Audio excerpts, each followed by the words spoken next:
चलत्कुण्डलं भ्रूशुनेत्रं विशालं प्रसन्नाननं नीलकण्ठं दयालं मृगाधीशचर्माम्बरं मुण्डमालं मृगाधीशचर्माम्बरं मुण्डमालं प्रियं शङ्करं सर्वनाथं भजामि प्रियं शङ्करं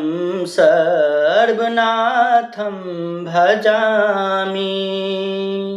प्रचण्डं प्रकृष्टं प्रगल्भं परेशम् अखण्डम् अजं भानुकोटिप्रकाशम् त्रयः शूलनिर्मूलं